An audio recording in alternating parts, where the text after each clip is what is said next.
Hello everybody and welcome to this Jurassic World Evolution 3 tutorial videos all about waterfalls. This tutorial is going to give you all the information and all the tips that you need to create your dream waterfalls. The water terrain modification tool in this game is brilliant and it gives us the ability to easily create waterfalls. So let's start creating.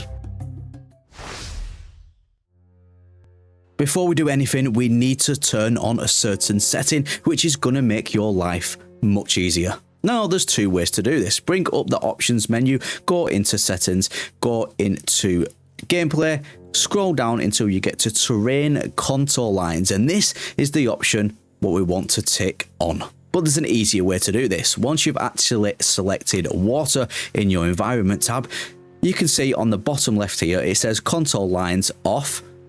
Let's switch them on. And this setting will basically bring up these lines. Now, these lines are going to make it much easier for us to create said waterfalls. One other major tip I need to give you though, where the settings is on the bottom left here, just above that contour lines, what we've already talked about, you will see slope. Make sure your slope is on full. This will make creating waterfalls easier. For example, you can see I've currently got the slope just on one bar here. So I'm going to create the body of water and then I'm going to create another body of water underneath. But you will see it just all kinds of blends into one, which is not good. Now let's turn the slope up. We'll create a body of water again and then a body of water on the bottom. And you can see how much easier it creates that waterfall now.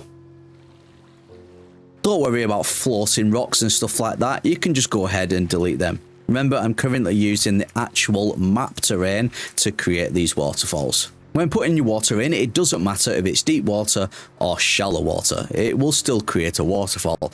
Now back onto the contour lines. It helps you decide where you want your waterfall to start, end, or even mid-sections like you can see this waterfall here.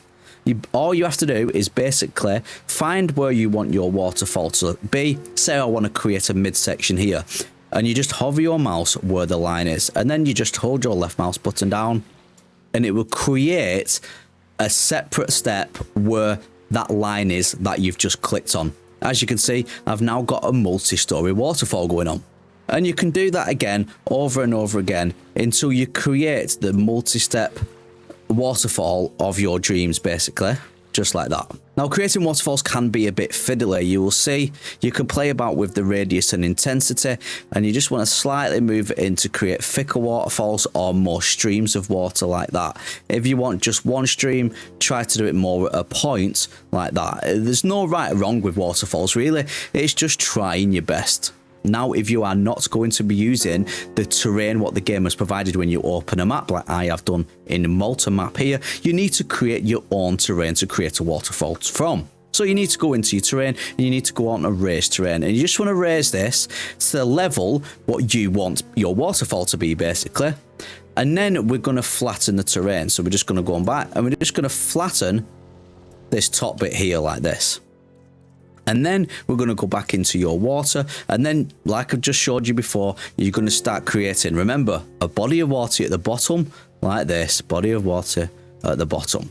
And then the body of water on the top to create your waterfall. It will automatically add these plants. To change which kind of plants it adds, you can add your plants automatically, or you can just go on the environment brush. You can click sparse woodland for this example, and then you can replace the plants as you wish. Sometimes what I like to do is go on wetland and just run wetland around the outside of your water. Kind of like the waterfall has had a natural effect on the ground surface. Also with the terrain brush, it's very easy to then add rocks to your waterfalls. You just go around your waterfall. But of course, if you want it looking exactly how you want it to look, you can also go in your scenery tab. You can go under rocks and foliage, and you can manually input what rocks and what foliage you want around your waterfalls. You can play about with different levels of terrain to create natural looking brooks also. Don't be afraid to get creative. And then you can add little bits of rocks like this so it looks like the water is traversing over the rocks and creating that little brook. This game with water really helps you get creative and helps you create natural looking, beautiful, stunning water environments. I hope this video did help you when it comes to building waterfalls in Jurassic World Evolution 3. If it did, please hit that like button. I'm going to be creating all kinds of Jurassic World Evolution 3 videos, so if you want to see more and you've not done already, hit that subscribe button. But with that being said, my name is Adam. I hope you have a wonderful rest of your day, and I'll catch you in the next JWE 3 video.